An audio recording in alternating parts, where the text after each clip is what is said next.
How is it going, everyone? Today I'm here with my PWG Only Kings Understand Each Other Blu-ray review. And without wasting any time, let's just go ahead and jump right into this review. Of course, you have the cover art right here, which I think is really, really nice.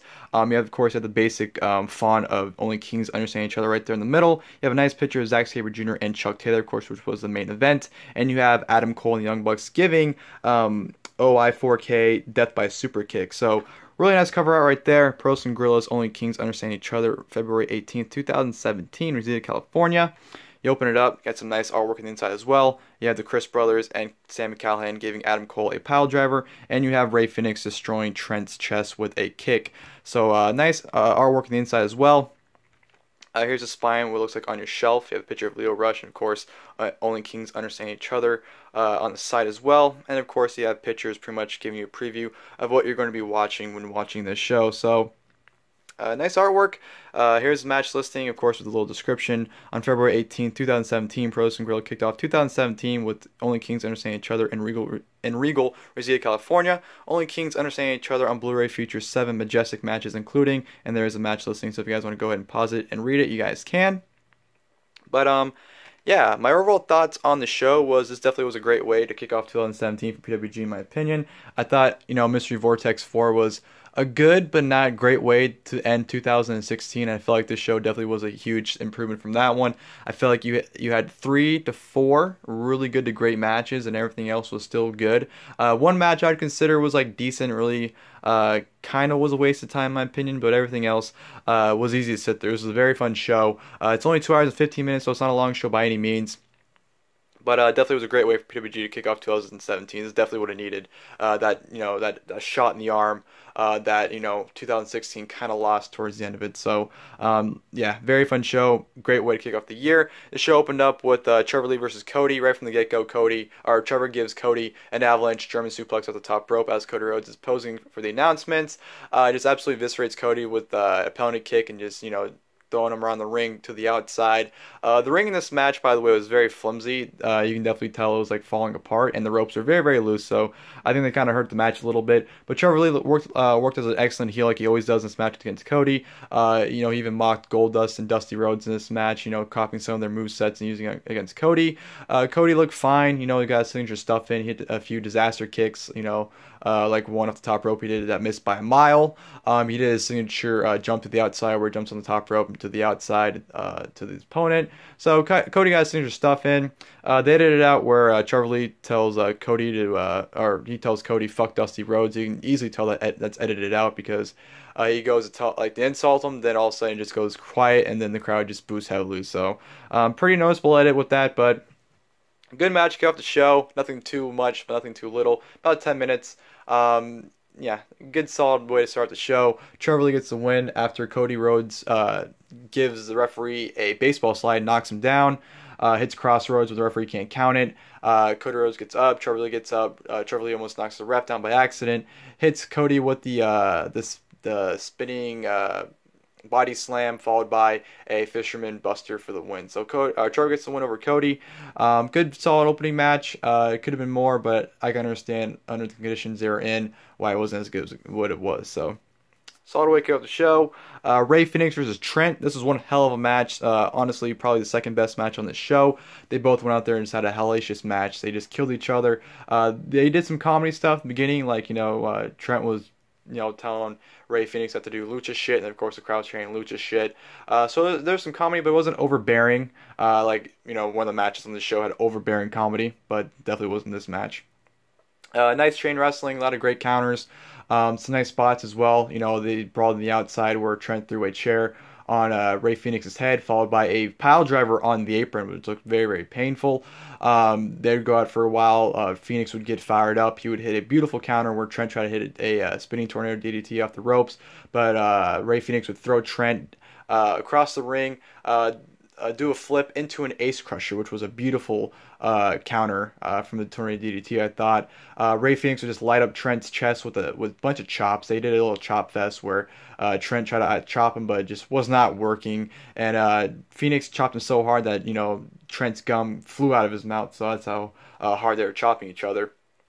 But this was great. It was pretty much like a 15 minute so sprint where they just went out there, had a lot of great spots, and had a one hell of a match in my opinion. So really enjoyed that. Phoenix nearly killed Trent with a double foot stomp to the back of the neck on the apron, which Trent almost got counted out for because that spot was so hellacious. Then Phoenix would follow up with a double foot stomp to the chest in the ring. He'd try to follow it up with a pile driver, but Trent would actually counter into a dude buster for the win. So Trent gets the win over Rey Fenix. Hell of a match, like I said. Really enjoyed that one. Second best match on the show, in my opinion. From there, we go to the Chosen Bros: Jeff Cobb, Matthew Riddle versus Unbreakable Machines, Brian Cage and Michael Elgin. This was a great tag team match here. Riddle and Elgin start the match off, and then of course it leads to Cobb and Cage getting tagged in. They went out for a while. Everything Cage was doing, Cobb would outdo him in. Like Cage would do a or standing moonsault, and then Cobb would follow up with his own standing moonsault. So they're kind of outdoing each other.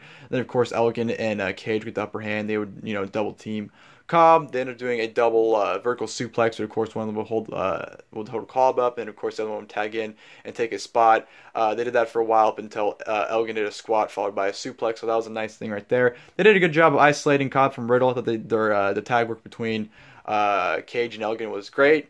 Eventually Matt Riddle got the hot tag, of course, and went off on them, hitting some stinger splashes followed by some kicks. Cobb would get tagged back in. Then of course Cage and Elgin go back to isolating him from Riddle and tearing him apart, picking him apart. A lot of different variation of lariats, a lot of just great tag team maneuvers from both Elgin and Cage. They actually hit a power bomb off the second rope on the Cobb, which I thought for sure was to break the ring, but it didn't. So that was great there. Just a lot of great teamwork on Cobb from Elgin and Cage, I thought. Every opportunity looked like they're going to win. Riddle would come in the last second to make the save for Cobb. So a great tag team match. You would think with the mass of all four men together would break the ring, but it didn't. And I thought they all worked very well together and put on a great match. So I really enjoyed this tag team match. I love the ending too, where everyone's just pretty much trying to put everyone down. You're just seeing a lot of discus lariats. Elgin hit a Falcon Arrow on Cobb, which was insane. Cobb hit a double German suplex, or Elgin hit a double German suplex on Cobb and Riddle when Riddle would grab on the Cobb, and then he would, thinking that it would stop the German suplex, but it didn't. And Elgin would hit it, so that was a great spot there. But Riddle ended up hitting the bro to sleep on both Cage and Elgin. Then Cobb would end up hitting the Tour of the Islands for the 1-2-3. So Cobb and Riddle win. Great tag team match there for both teams. Ricochet versus Leo Rush. Really good match here, but definitely not what I was expecting. Honestly, I was expecting a sprint from them, kind of just a bunch of crazy spots, and really didn't get that here, which is not it's not a bad thing because they actually went out there and told a good story. They actually had a psychology. They told good psychology. They were actually not just doing insane crazy flips. They were actually wrestling out there, which is again, not negative, but for these two, on paper, you'd expect just a crazy spot fest of a match. That's not what we got here, which is, kind of good, but it kind of hurt in my opinion because this match, like I said, was really good, but, didn't reach the heights that it easily could have. Ricochet was just working over Leo Rush's back the majority of the match. Leo Rush had a nice comeback where he was, just pounding forearms left and right on Ricochet, and Ricochet, of course, would fire back on him. Great selling from Leo Rush here. I thought his selling was superb in this match.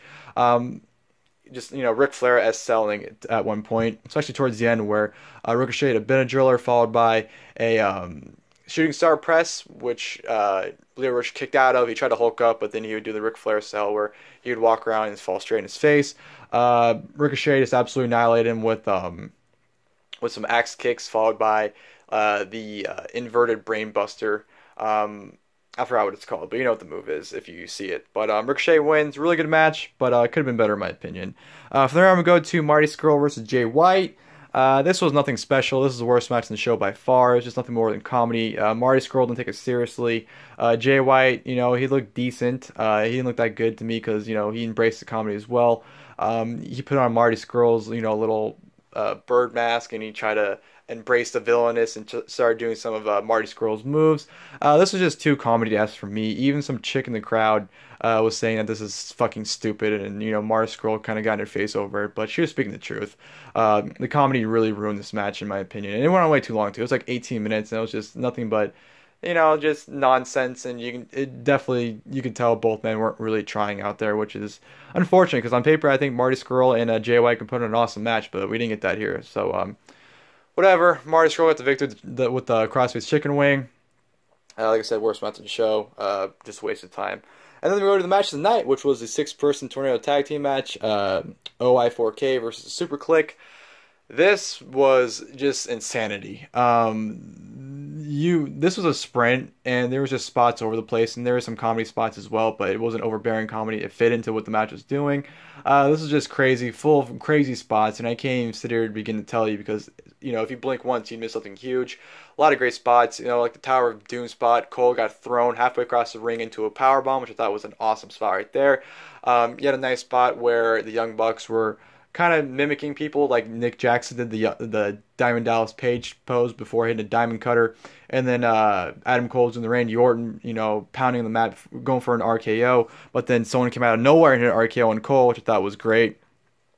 Just a 16 or so minute of just sprint and non-stop action, and it was a lot of fun, a lot of great spots, a lot of great, just crazy moves, a phenomenal indie taker where Nick Jackson did a pretty much double dropkick followed by a senton on the Sami Callihan, while Cole and Matt Jackson hit a tombstone on the Chris brothers. Just an absolute insanity match here. Like I said, words can't describe how awesome this match was. It was all over the place. Match in my opinion. Loved the fucking ending, was incredible too, by the way. OI4K was just nailing them with bicycle kicks, and then of course Super Kick turning it around, and then they did the Death by Super Kick spot where they just in sync super kicks at the same time, then one by one, then of course they target the same guy. It's just an incredible ending to this match with the Death by Super Kick. So Super Kick gets the win. Like I said, match of the night, awesome, non-stop fun. Just if you love spots and you just love a sprint match, that's what you love here. So match of the night. Great stuff from both those teams, and great debut for Dave and Jake Crist. And then we go to main event, which was the World Championship title match: Zack Sabre Jr. versus Chuck Taylor. Really good main event here. Of course, Chuck Taylor early on trying to get some pins on Zack Sabre Jr. Rolling him up and getting inside cradle pin, just trying to finish the match early.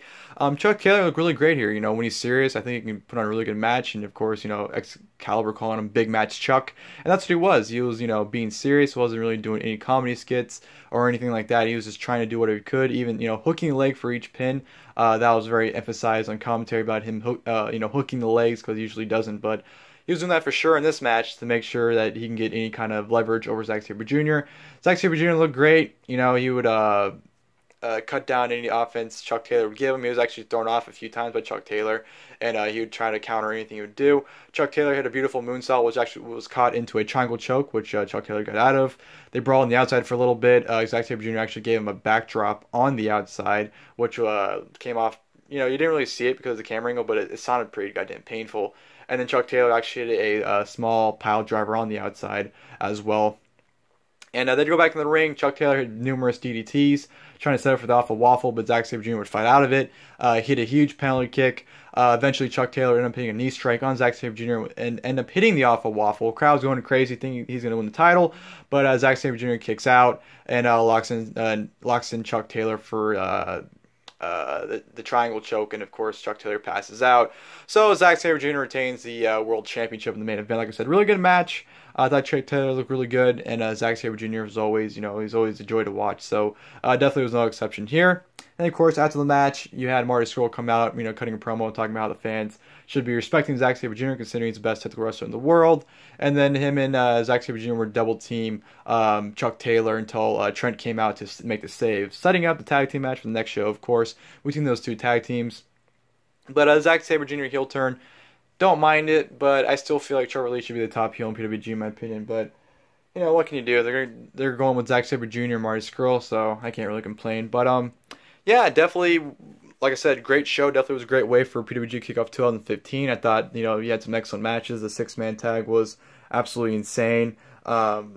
Ray Phoenix and Trent was probably the best singles match in the show, and of course the tag team match between the Chosen Bros and Unbreakable from Machines was a great match as well. So you had 3-4 great matches in my opinion, and the rest of the card was good besides the Jay White Mario Scurll match. That match sucked, but everything else is really enjoyable. Like I said, great show, 2 hours and 15 minutes, definitely breezes by. Definitely recommend picking this show up if you guys haven't already. But hope you guys enjoyed the video. If you guys did, please leave a like below, and as always, I'll see you guys next time. Thank you guys for watching the video.